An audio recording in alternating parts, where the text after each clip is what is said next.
How long you been in the Lowriders? 34 years. How'd you get started? Picked up a Lowrider magazine when I was 14, I believe, and just been stuck ever since.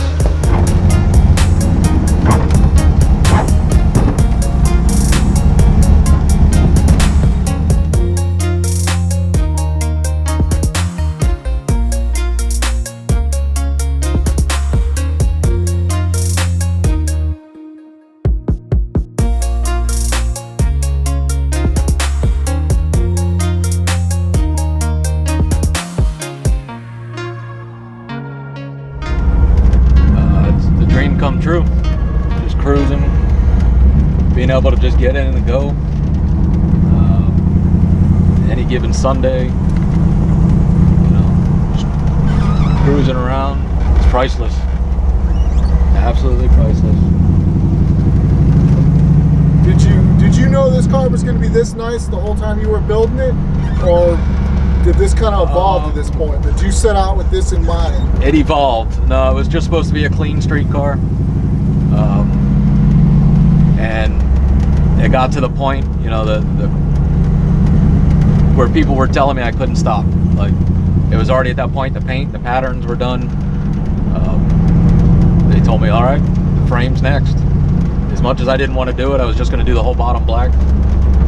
It turned into this, what you see here, done, chrome, everything.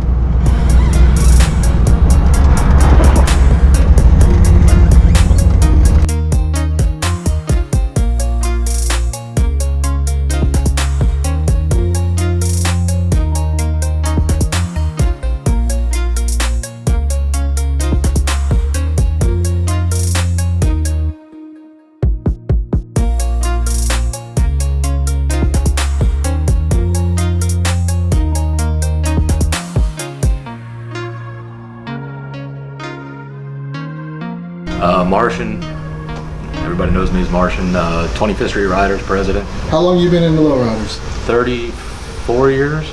What made you pick the 64 Impala out of all this stuff?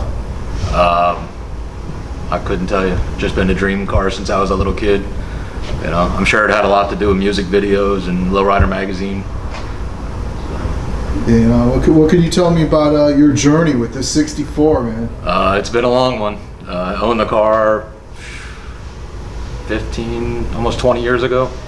I built it as a hopper. Me and my boy Afro Jimmy built the car after about 2 years of driving it and hopping it and got tired of it. Didn't have the amenities, you know, no air conditioning, power windows. So I jumped into a Fleetwood and I sold him the car. 10 years went by. The car, things happened with him. The car got neglected. And I ended up selling my Fleetwood once it was done. And got a call that the car was for sale. It was at Bowtie Connection in Miami. Large called me, said it was going on eBay the next morning. So I drove down there and bought the car on the spot, and that's when the journey began 10 years ago. 10 years, well, it's a long time. Yeah, yeah. Was there any point you felt like giving up, or was it just a straight shot? No, quite a few times I felt like giving up. Like, I couldn't see the light at the end of the tunnel. It was just more money, more aggravation. I had a good support team. My boy Keone was in my ear all the time. Don't quit. It'll be worth it in the end. There's no better feeling than after all the long nights and hard work, it pays off. That first cruise that you take is the best feeling in the world. Cruising down the street with all your hard-earned work, you know, finally done is priceless. I wouldn't have traded that day for anything. And how do you feel about your end result, man? It's surreal. I'm a humble person, so I don't see it the way everybody else does. To me, it's just my car. Everybody else is boosting me up, and you know, and are amazed by how it turned out. It's just a long journey, and I appreciate everybody along the way that helped me out and got it to where it is. And the long hours and nights and, you know, money. And how much of this car have you done yourself? Like 90% of it. I've done everything except the paint, the frame, and the interior, the seats. I did the panels with a lot of help from some people. What was the hardest part to this build? The hardest part, just how long it took. So just I wanted it just done the whole next thing. day. You know, you want something done fast, and you see everybody else cruising, and you don't have a car to cruise. Thankfully, I had some club members with extra cars, and I was able to drive cars to hangouts and didn't get deterred. You know, the scene here, you know, kept me going, and the scene in California, you know, traveling a lot. So. Were there any experiences that you regret or anything you could look back on that you wish that you would have done differently?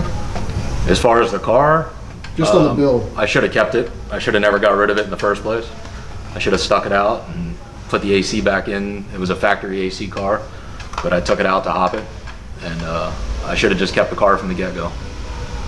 So if you had any advice to give anybody doing this, what would it be?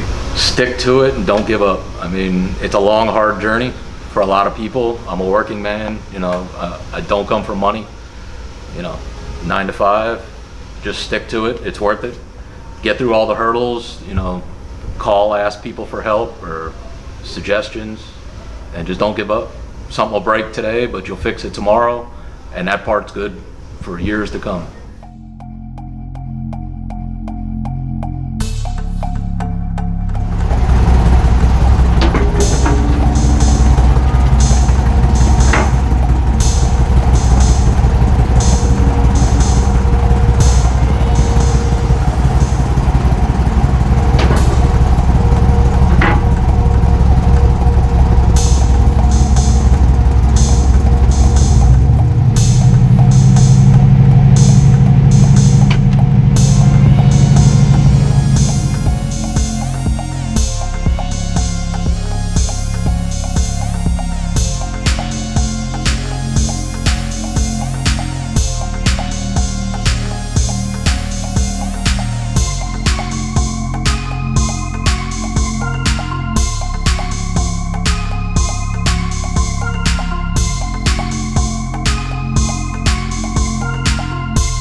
Would you say this is a West Coast style build, or was it West Coast influence? It was definitely West Coast influenced. I've been told by a lot of people when I do travel that my car could hold its own on the West Coast, which blows my mind and means a lot. You know, it's the home of lowriding. So the fact that a little guy from Florida could build something to the quality of the West Coast means a lot. It's not what I set out to do. It's just I'm picky and can't leave anything alone. I'm running 4 cool cars, CCE 3/4 inch block, all 1/2 inch hard lines, 8 batteries, 48 volts front and rear, all hand done. Me and Jim McHugh, also known as Mopar, you know, did a lot of work in there, bending some steel and smoothing out the whole trunk floor. Also wanted to give a shout out to Cali Swingin' and KJ with his videos for, you know, putting it out there of how they do it on the West, and your videos reached everywhere, and it inspires a lot of people. You know, watching those videos definitely inspired me to build an Impala and a clean street car. Clean Impalas swinging day in and day out. You know, we have to definitely give props to the West Coast. And just give a shout out to all those guys, everybody that's still low riding in Florida, especially down here at the bottom in Miami. Y'all are keeping the lifestyle alive, and I appreciate all that. We can't always be out there, and you guys are definitely holding it down, all of y'all. I just want to thank you all for checking out my car. It's been a long time coming. It's a dream come true that it's finally done and on the streets. Just wanted to thank everybody for the positive comments, the positive feedback.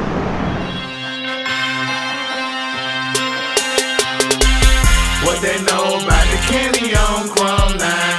What they know about